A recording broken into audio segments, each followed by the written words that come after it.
오늘 8월 마지막 주일입니다. 물론 이번 주가 꽉 차 있긴 하지만 이번 한 달 주님 품 안에서 승리하신 줄 믿고 또 오늘도 하나님의 은혜가 저와 여러분에게 임하게 되기를 주님의 이름으로 축복합니다.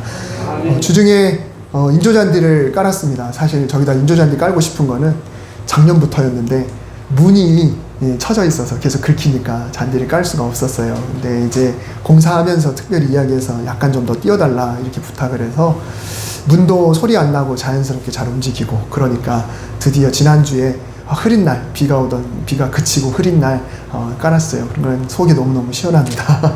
제가 깔았는데 상당히 전문가처럼 잘 간 것 같아가지고 좀 자화자찬 좀 하고요. 그리고 이제 칼갈이 현수막을 해놓으면 이제 오랜 지남이 색이 바래요. 그래서 좀 이제 인테리어 밖에도 우리가 좀 공사를 새로 했으니까 거기에 이제 현수막을 이제 이렇게 걸기도 그렇고 또 색도 바라고 그랬으니까 일부러 저 거치대를 사놨어요. 벌써 한참 전에 사놓고 이게 페트로 이렇게 만들어서 밖에다 해놨습니다. 그러니까 굉장히 좀 세련돼 보이고 좀 그렇더라고요. 그래서 벌써 이제 칼갈이 물어보는 분들이 또 계세요. 그래서 이제 명절 전에 언제 하나 기다리고 계신 분들이 계셔서 참 감사하더라고요. 그래서 저는 조금 고생스럽긴 하지만 칼이 좀 많아요. 장사가 잘 돼야. 네, 그래야 좋으니까. 하여튼 다음 달에 시작하게 되는데 소문 많이 내주시기 바랍니다. 감사합니다. 자, 오늘 나는 셀이었습니다 라는 제목으로 하나님 말씀 함께 나누겠습니다. 선거를 앞두고 당에서는 선거구에 출마할 후보를 선정하는데 이것을 공천이라고 하지요. 당에서는 선거에 나갔을 때 될 법한 사람을 선정합니다. 굉장히 고민을 많이 할 겁니다. 상대 당 후보와 싸워서 이길 만한 사람, 그리고 당의 이미지도 좋게 해주고 도덕적으로도 결함도 없고 참신하고 뭔가 기대가 되는 그런 사람을 뽑아야 득이 되겠죠. 만일 오늘 본문의 주인공인 마태, 예수님께서도 소위 예수당, 그 당시 문화 속에서는 그런 식으로 생각을 했거든요. 예수당파가 그 최측근 사람들을 누구를 뽑아서 데리고 다니느냐, 이거 굉장히 중요한 그런 문제였는데, 만약에 마태 같은 사람이 후보로 공천된다 그러면 어떻게 될까요? 그 사람은 당연히 낙선될 겁니다. 당선 여부를 떠나서 당의 이미지에 상당한 악영향을 끼치게 될 것이고, 지금도 논란의 여지가 있는 후보가 공천되면 그 후보 자체만이 문제가 아니라 당 전체가 싸그리 욕을 먹지 않습니까? 아마도 예수님께서 여론을 의식했다라고 한다면 마태 같은 사람과는 가까운 관계를 유지하는 것이 절대로 전략적으로 좋지가 않습니다. 그런데도 예수님은 이 마태를 부르셨습니다. 유대인은 세리를 죄인이라고 낙인을 찍었습니다. 늘 꼬리표처럼 따라다녀요. 오늘 본문에도 나왔지만 세리와 죄인 이런 식으로 늘 꼬리를 이렇게 물고 다닐 정도로 이 세리는 회당 출입할 수가 없습니다. 그리고 심지어 세리가 나는 못 가지만 헌금이라도 내고 싶소, 기부금이라도 내고 싶소 해도 세리의 돈은 받지를 않았습니다. 더러운 돈이다. 세리는 돈을 위해서 영혼과 나라를 파는 자다라고 했습니다. 그래서 예수님 당시에 욕 중에 이 세금쟁이라는 그런 말을 하게 되면 굉장히 신뢰가 되는 그런 욕이었다고 하죠. 이 세리는 신용이 없는 사람이기 때문에 법정에서 증인의 자격조차 없습니다. 그러니까 이 사람이 한 말은 효력이 없어요. 아무리 확실한 증인이라고 해도 세리는 법정에 자체에 설 수가 없습니다. 그 사람이 직접 눈으로 봤어도 세리의 말은 믿을 수가 없다라고 하는 것이죠. 하지만 예수님은 이런 사람을 불러서 세상을 변화시키는데 사용하셨습니다. 굉장히 놀라운 일이죠. 우리는 과거를 따져요. 지금도 그렇습니다. 지금도 과거 몇십 년 전에 했던 발언을 가지고 지금까지 소급 적용해서 어쩔 수 없이 후보가 사퇴하는 일까지 있지 않습니까? 근데 예수님께서는 과거에 어떤 짓을 저질렀던 사람이라 할지라도 그 사람을 변화시켜서 세상을 바꾸는 그런 위대한 분이십니다. 그렇기 때문에 저와 여러분도 과거가 무엇이든지 간에 어떤 사람이었든지 간에 우리가 자신 있게 하나님의 자녀로서 살아갈 수 있음에 감사할 수 있는 거죠. 이게 바로 예수님의 능력입니다. 예수님은 완벽한 사람, 이미 조건이 갖춰져 있는 사람, 자격이 되는 사람을 사용하시기보다는 늘 죄인을 데려다 의인처럼 여겨주셔서 사용하는 그런 놀라운 분이십니다. 거기에 용서의 능력과 구원의 능력, 그리고 창조의 능력이 드러나는 것이죠. 그래서 그 은혜에 대한 감격을 늘 안고 살아가는 것이 주님과 동행하는 삶이 되는 것입니다. 예수님께서 어느 날 지나가시다가 세관에 앉아있는 마태를 보셨습니다. 그리고 나서 나를 따르라 라고 명령하셨습니다. 마태가 예수님의 무리에게 일부러 온 게 아니에요. 삭개오하고는 조금 다르죠. 물론 예수님께서 의도적으로 삭개오를 만나기 위해서 이 나무 밑으로 지나가셨지만 삭개오도 자기 의지를 가지고 예수님을 보러 가지 않습니다. 근데 마태는 그렇지 않아요. 제 발로 찾아와 나를 제발 제자 삼아 주세요 라고 한 것도 아닙니다. 그래서 예수님께서 고민은 되지만 찾아왔으니 별 수 없이 받아줘야겠다, 이게 아니에요. 예수님께서 지나가시다가 보시고 직접 부르셨습니다. 의도가 있으신 거죠. 사실 그냥 지나가시다가 우연히 보신 것도 아니에요. 일부러 찾아가신 겁니다. 우리는 내가 주님을 찾았다고 생각합니다. 내가 교회를 갔다. 그러나 하나님께서 우리 마음속에 찾아오셔서 감동을 주시지 않으면 절대로 그런 일이 일어날 수가 없습니다. 늘 하나님의 은혜가 먼저요. 거기에 우리가 부응하는 것이죠. 이렇게 이루어지는 것이 바로 구원의 역사입니다. 근데 어떤 가치관이나 원칙이나 규칙을 먼저 제시하면서 내가 앞으로 이런 일을 할 텐데 네가 제자가 되겠느냐? 앞으로 제자가 되면 이런 일을 해야 되는데 네가 제자가 되겠느냐? 따를 자신 있으면 한번 따라와 봐 라고 하신 것도 아니고 무작정 나를 따르라 라고 말씀하셨습니다. 이렇게 예수님이 그 많은 사람들 중에 세리를 불렀다는 자체도 굉장히 놀라운 일이에요. 어떻게 세리를 부르셨을까? 누가 봐도 불리한데 어떻게 세리를 부르셨을까? 그렇게 마태는 예수님을 만났습니다. 자, 그러면 이번에는 마태의 입장을 한번 볼까요? 마태는요, 그저 늘 평소처럼 그냥 세관에 앉아 있었습니다. 세관이라고 해서 무슨 으리으리한 건물이 아니고 길가에 조그만 부스처럼 있는 곳이죠. 그냥 어떤 사람들이 지나가는데 그 사람과 시선이 마주쳤는데 그 사람이 그냥 나를 언제 봤다고 너 일어나 나를 따르라 이렇게 말씀하는 거예요. 저 사람이 도대체 누구길래 왜 나를 보고 따르라고 이야기하는 걸까? 아무런 의사도 물어보지 않고 단지 나를 따르라 한마디를 던졌을 뿐입니다. 그런데 마태는 사람들이 도저히 이해할 수 없는 얼토당토하는 그런 부름에 따랐다는 거예요. 그러니까 예수님이 마태를 부른 것도 말도 안 되는 일인데 마태가 예수님을 따른 것도 그것도 말도 안 되는 그런 일인 거예요. 생각해 보세요. 내가 바람 쐬고 앉아있는데 그늘만에 앉아있는데 그냥 누가 지나가다가 나를 따르라 하고 갈 사람이 어디 있습니까 도대체. 그런데 그런 일이 실제로 일어났다는 거예요. 예수님이 부르신 것도 황당하고 또한 부르심을 받은 마태의 반응도 엄청납니다. 성경에는 마태에 대한 기록이 그렇게 많지가 않아요. 제자들 중에 특별히 베드로, 안드레, 야고보, 요한 정도, 그리고 악역 맡은 가룟 유다 정도, 성경에 보면 그 사람들의 기록만 좀 있지 나머지 제자들에 대한 기록들은 구체적인 것들은 별로 없습니다. 다만 후대의 전승을 통해서 이 사람이 이렇게 했다더라 이렇게 알죠. 근데 마태도 그래요. 마태도 이렇게 부름받은 장면 말고는 거의 없습니다. 마태에 대한 기록이 없어요. 하지만 오늘 말씀을 통해서 이미 부르심을 받은 우리가 어떤 성도, 어떤 자세로 주님을 따라야 되는지 오늘 말씀을 통해서 함께 나눠보고자 합니다. 첫 번째로는 주님께 돌아설 때에는 완전히 돌아서는 그런 제자가 되어야 합니다. 본문에서는 마태가 예수님을 따른 장면을 아주 간단하게 묘사하죠. 나를 따르라 하시니 일어나 따르니라. 그런데 같은 장면을 누가복음 5장 28절에서는 이렇게 이야기합니다. 모든 것을 버리고 일어나 따르니라. 마태복음과는 다른 아주 중요한 문구가 들어있는 거죠. 모든 것을 버리고 일어나 따르니라. 모든 것을 버렸다. 이 한 문장은 마태가 치른 대가가 얼마나 큰지를 한 번에 담고 있습니다. 여러분, 우리가 그냥 따르는 거하고 모든 것을 버리고 따르는 거하고는 비교할 수가 없습니다. 물론 제자 중에는 예수님께서 부르실 때 다 버리고 예수님을 따른 이들이 몇몇 있습니다. 우리가 잘 알죠. 대부분이 어부 출신들이었습니다. 그들도 예수님께서 부르실 때 다 버렸어요. 성경에 보면 그들이 배와 그물을 버리고 이런 식의 표현들이 나옵니다. 배와 그물, 그리고 어떤 사람은 가족을 버리고 라는 그런 표현도 나와요. 그러니까 그들도 어떻게 보면 다 버리고 떠난 사람들이죠. 하지만 그들은 예수님께서 부활하신 후에 어떻게 했나요? 갈릴리로 돌아갔죠. 갈릴리로 돌아가서 뭘 했나요? 물고기를 잡았습니다.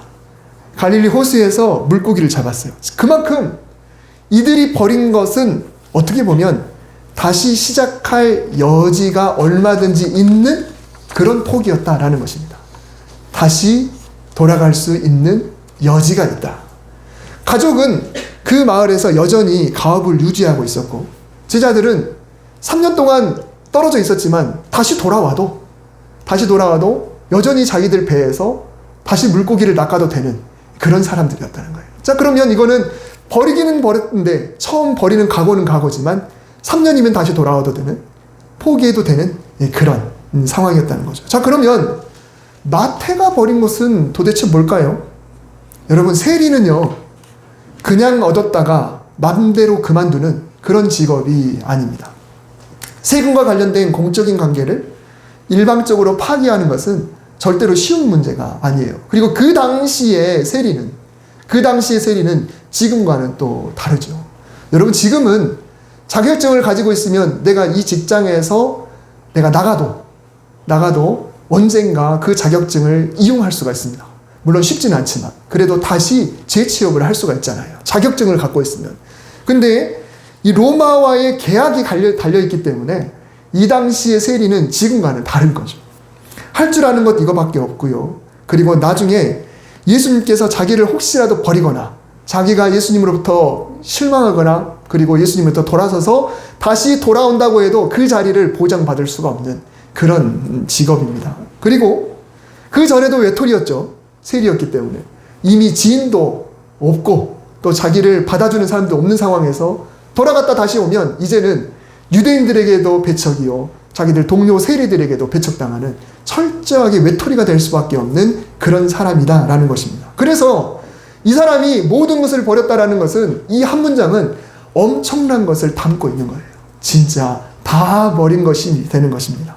과거에는 자기의 영혼을 팔아서 배를 축적시키고 그리고 동포를 빨아먹는 그런 삶을 살았다고 한다면, 이제는 부도 포기하고 또 목숨을 포기하면서 생명을 구하는 그런 길로 들어서는데, 아직은 뭔지 모르지만 그래도 그렇게 예수님을 따르고 있다라는 것입니다.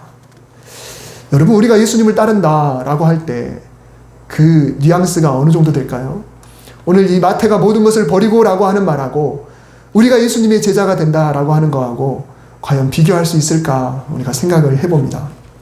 우리는 사실 언제나 이해관계나 수지타산을 따지게 됩니다. 어쩌면 신앙생활하면서도 그럴 수도 있습니다. 정말 신앙생활 했는데 하는 것마다 다 안 된다. 정말 뭐든지 다 안 된다. 그러면 과연 내가 하나님을 선택한 것이 옳을까라는 생각을 할 수도 있어요. 지금 가지고 있는 것, 미래에 대한 계획, 이 모든 것을 과연 내가 예수님께 온전히 맡기고 예수님의 사람으로 살아가고 있는가? 내가 추구하는 바가 혹시라도 예수님과의 관계에서 부정적이 됐을 때, 그런 상황이 됐을 때 내가 과연 그래도 나는 내가 예수님을 따르는 것을 후회하지 않고 돌아갈 길을 만들지 않고 정말 하나님의 자녀, 예수님의 그런 백성으로 살아갈 자세가 되어 있는가? 예수님을 처음 믿기 시작할 때는 대부분은 어느 정도 바라는 바가 있습니다. 혹시 몸이 안 좋아서, 혹은 정말 사업이 너무너무 힘들어서, 자녀의 문제가 너무 커서 이런 거 혹시라도 해결받을 수 있지 않을까? 절에 가도 안 되고 점집에 가도 안 되고 이것저것 다 해도 안 되니까 혹시라도 교회 가면 되지 않을까라는 그런 희망을 갖기 시작하죠. 그런 바람이나 기대감을 충분히 이해를 합니다. 오죽하면 교회에 왔을까? 그리고 그런 동기로라도 그래도 교회를 선택하고 하나님을 선택했다는 것이 굉장히 고무적인 일이 되는 거죠. 참 다행이다. 여기 와서 주님 만나면 참 좋겠다. 그런데 신앙의 연륜이 쌓이고 은혜를 경험하면서도 여전히 과거에 그 처음 교회를 나오기 시작했던 그 목적에만 머물러 있다라고 한다면 그게 문제가 되는 거죠. 그러면 그 목적을 이루지 못하면 어떻게 되나요? 다시 돌아간다는 겁니다. 이미 경험했음에도 불구하고 그 목적을 이루지 못하면 그래, 교회만 방법이야 하고 다시 돌아갈 수가 있게 되는 거죠. 그렇게 된다면 하나님께 전적으로 헌신한다는 것은 절대로 쉽지가 않습니다. 전적으로 헌신한다. 내 몸을 드린다. 혹시라도 기대가 충족되지 않으면 예수님을 포기할 수도 있는데 그때 되돌아가더라도 그때 가서 의지할 만한 구석을 남겨놓는 것, 이것은 모든 것을 버리고가 아니죠. 전적으로 버리는 것이 아닙니다. 그러므로 일어나 따르니라, 이 말씀은 결단과 용기가 동시에 묻어나는 그런 행동인 거예요. 순간 많은 생각이 있었겠죠. 나를 따르라.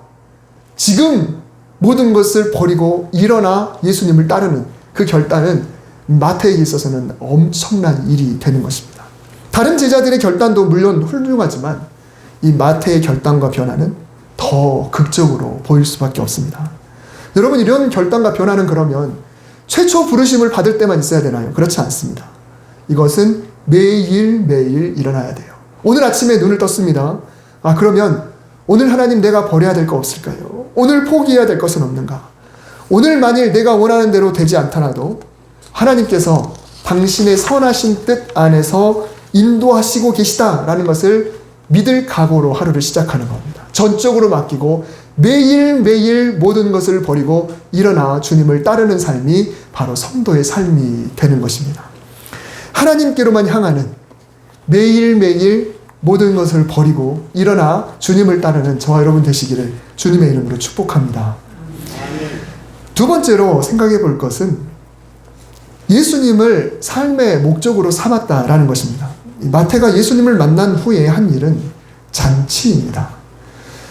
마태복음에서는 그냥 마태의 집에서 음식을 잡수셨다라고 이렇게 기록되어 있지만 또 같은 내용의 누가복음에서는 레위가 예수를 위하여 자기 집에서 큰 잔치를 하니 세리와 다른 사람이 많이 함께 앉은지라. 여기서 레위가 마태인데요.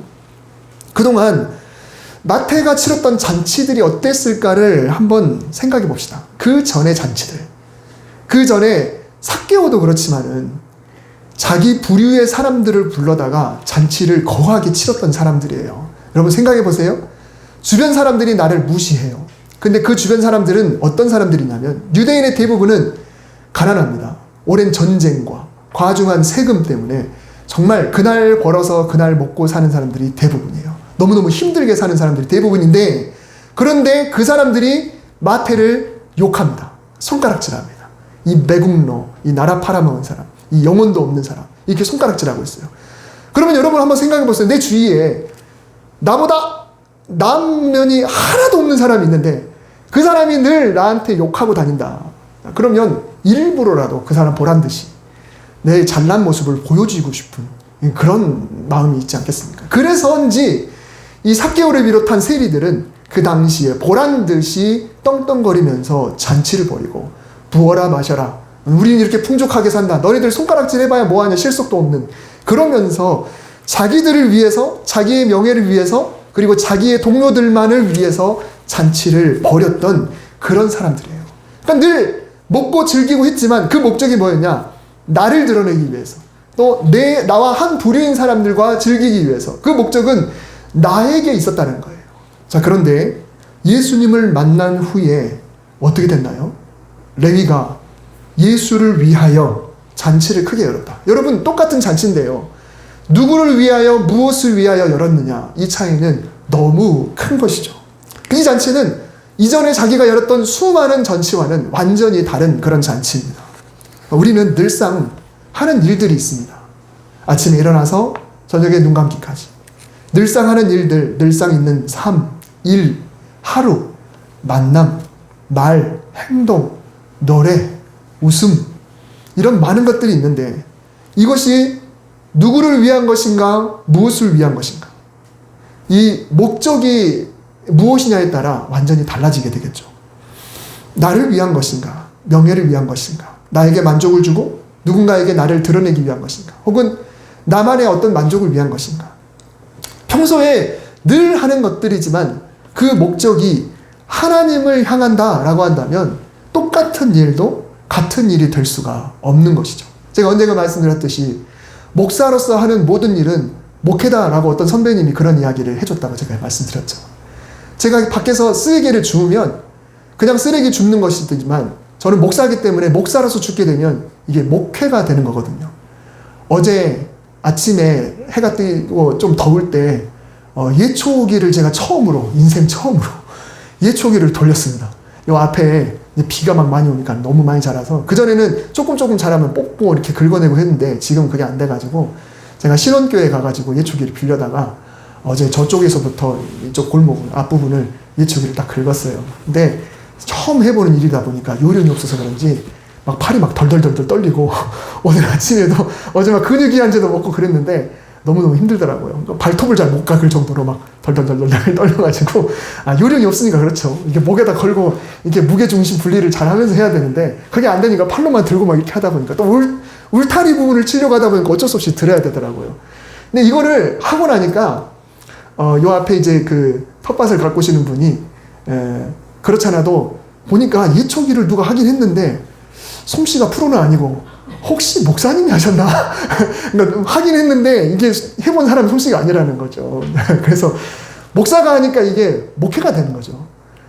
저희 그냥 풀 이렇게 하는 게 아니라 목회가 되는 거예요. 이게 동네를 위해서 하는 거지만 하나님을 위해서 하는 일이다 라고 한다면 똑같은 일이지만 달라지더라 라는 것을 느끼게 됩니다. 팔은 굉장히 아직도 아픈데 굉장히 보람되더라고요. 여러분, 아침에 눈을 뜨고 하는 일에 하나님을 위해 라는 문구를 한번 붙여보면서 생각을 해봅시다. 오늘 나는 하나님을 위해 일한다. 나는 오늘 사는데 하나님을 위해 산다. 내가 오늘 먹는데 하나님을 위해 먹는다. 말하고 행동하는데 하나님을 위해 말하고 행동한다. 내가 노래하고 음악을 듣고 티타임을 갖는데 하나님을 위해 그렇게 한다. 내가 생각을 하는데 하나님을 위해 생각한다. 이렇게 하나님을 위해라는 말만 붙여도 우리의 삶은 완전히 바뀌게 될 것입니다. 정죄가 되고 절제가 되고 지혜가 있게 되고 또 하나님의 도우심을 얻으면서 살아가게 되겠죠. 예수를 위하여 잔치를 열었다.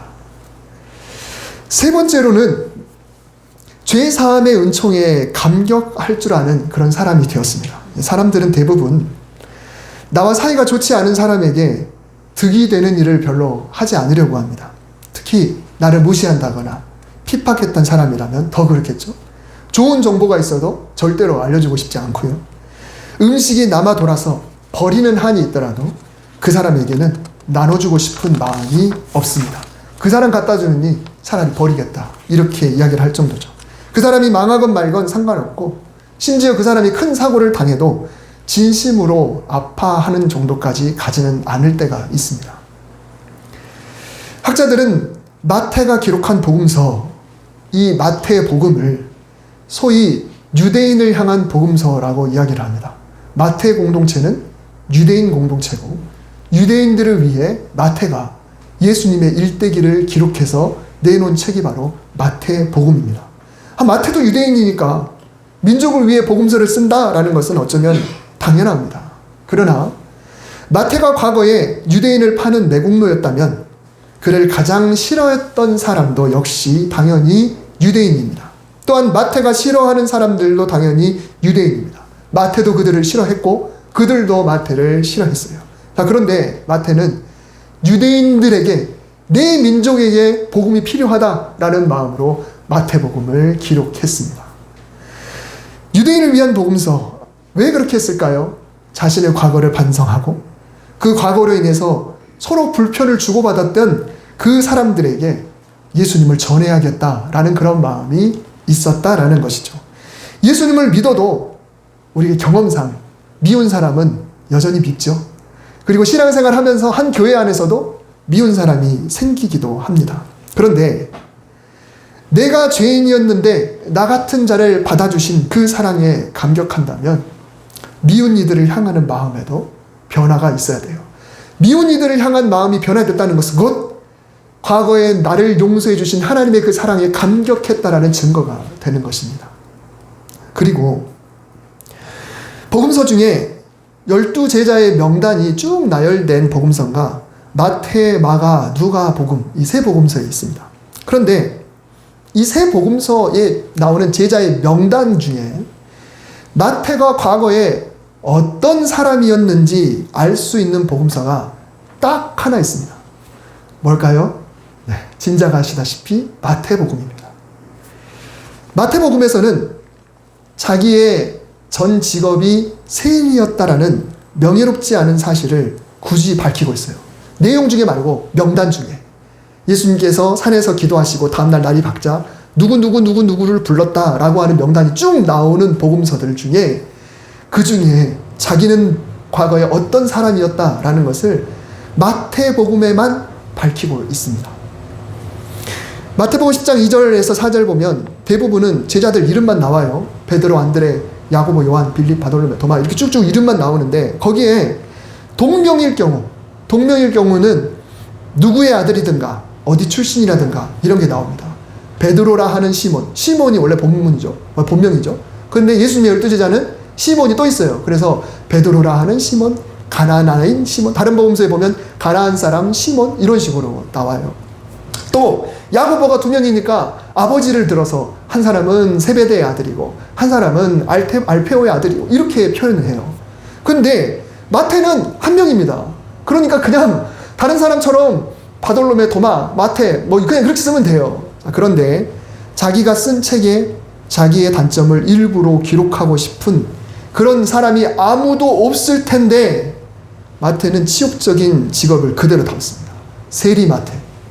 이 마태복음에 나오는 제자의 명단에 마태를 특별히 구분할 필요도 없는데 굳이 세리 마태라고 표현을 했다는 겁니다. 자신이 부르심을 받기 전에 보잘것없는 그런 모습에 대한 고백적인 동기가 깔려 있어요. 제자가 되기 전에 나는 세리였습니다. 이 사실을 명심하고 있었던 것 같습니다. 내가 누구였는가? 나는 과거에 누구였는가? 죄책감 속에서 평생 살라는 그런 말은 아니에요. 주님의 은혜가 얼마나 큰지, 나 같은 죄인 살리신 그 은혜 놀라워. 내가 누구였는지 기억하면 기억할수록 나를 구원하신 하나님의 은혜가 더욱 크게 다가오게 되는 것입니다. 나는 세리였습니다. 이게 오늘 설교의 제목입니다. 나는 세리였습니다 라고 자기가 쓰는 거예요. 세리 마태. 이것이 가장 큰 고백이고 가장 큰 감사였던 것입니다. 내가 구원받은 사실, 지옥에서 천국 백성이 되었다는 사실, 내가 하나님의 백성이 된 이 사실보다 더 큰 일이 어디 있겠는가? 세리일 때 불러주신 주님의 은혜가 얼마나 큰가? 모든 문제보다 훨씬 큰 것이 바로 내가 세리였는데 주님이 나를 찾아오셔서 나를 불러주셨습니다 라고 하는 그 은혜라는 것입니다. 오늘 말씀을 정리합니다. 여러분, 이 마태의 부르심 속에 마태가 모든 것을 버려두고 여러분 매일매일 아침에 눈을 뜨면 완전한 돌아섬이 있게 되기를 바랍니다. 그리고 오늘 아침에 눈을 뜨면 하나님 오늘 하는 모든 일에 하나님을 위하여 라는 말을 한번 붙여보면서 이 한 주만 살아보겠습니다. 하나님을 위하여 내가 일을 합니다. 하나님을 위하여 내가 그곳에 갑니다. 하나님을 위하여 내가 그 사람을 만납니다. 하나님을 위하여 내가 이 노래를 부릅니다.